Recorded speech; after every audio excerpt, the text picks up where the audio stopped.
baka hinihintay nyo ang pagsira ni Batang Anino dito sa kanilang bagong bahay? Eto ngayon nangyari nung umaga. Dumating na nga itong in-order namin na ref. Medyo kinabahan nga kami kasi hindi talaga mapasok. Super laki ata ng ref na nabili namin. Mabuti na lang at nagawan nila ng paraan kung paano mapapasok. At ayan, ipapakita ko muna sa inyo kung ano ba yung tsura ng bahay. Ayan, pagpasok mo, eto ang bubungad sa'yo. Bale, dyan sa part na yan, may lalagay pa na TV. And yung sofa, inusog lang dyan kasi nga maglilipat na kami. Syempre, dapat may space. At ayan, etong unang kwarto, dyan po yung master's bedroom. Etong pangalawang kwarto naman dyan, yung stock room. At eto, syempre, grabe, tingnan nyo naman kung gaano kaganda yung ating bar counter. Dito naman makikita nyo yung range hood at itong ating lutoan. Pina-built-in na nga din pala namin itong induction. At syempre, papalagyan pa natin yan ng cabinet. Ito naman yung ating sink. O, diba, ganyan lang kalinis yung gusto namin. At ayan, ganito naman itsura niya kapag nakaharap ka sa pinto. At ayan, dito naman sa may gilid ng ref, meron pang isang room. Dito ilalagay yung mga pangtrabaho namin. Kagaya ng panahe, mga sinulid, tela. And guys, ito naman pala itsura ng ating kwarto. May mga gamit na pala to. Nakalimutan ko kasing videohan ng wala pang gamit. At ito naman po yung ating CR. Super liit lang talaga ng CR na to. Ang laki na din ng pinagbago niya. Ito nga kasi siya before. At ito na nga siya after. Lahat talaga pinabago namin dyan. Pagdating naman dito sa labas, ito yung color na napili namin. Sa sobrang light gray niya, nagwa-white na talaga siya. At ito na nga makukulit. Sinundo na namin gamit itong tricycle ng tito ko. Mabuti na nga lang at nagkasya kami. Nagulat kami kasi akala namin magkukulit nga ito si Batang Putik at si Dot. Pero sobrang bait nila. Ito naman si Batang Anino at si Ate Kisses talagang enjoy na enjoy sa hangin. Ang pinaka nakaka-stress lang talaga dito si Rocky Boy. Abay gusto tumalon.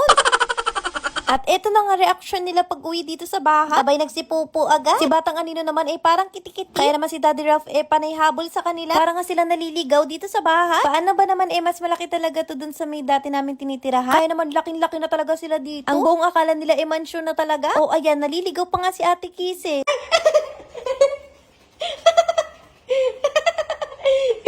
Diyos ko, halos mabaliw sila sa sobrang tuwa. Pero dahil maraming kalat sa labas, dito muna sila sa loob ng kwarto. At ayan, kung nakaabot nga kayo hanggang dito, i-comment nyo naman yung mga pictures ng fur babies nyo na lagi nakasubaybay sa amin. And guys, perfect na perfect itong mga products namin sa mga fur babies nyo. Kaya umorder na kayo. Share ko nga sa inyo itong mga products namin. Ito nga pala yung KND Detangling Spray. Gamitin mo to kung madaming buhol yung fur babies mo. Spray mo lang siya sa may buhol tapos i-brush mo matatanggal na. Next naman itong pantanggal ng buhok sa tenga. KND Ear Powder. Makakatulong ito para mabilis nga mabunot yung buhok nila sa tenga. Ito kasi yung dahilan kung bakit bumabaho nga yung tenga nila. Kapag natanggal mo na yung buhok, ito naman yung gamitin. KND Ear Cleaning Solution. Ito naman yung magtatanggal ng dumi sa loob ng tenga nila. At tatatanggal din ito yung mabahong amo. Nakakatanggal din ito ng ear mite. At nakakapagpagaling ng mga maliliit na sugat sa tenga. Kung gusto mo umorder nito, nasa comment section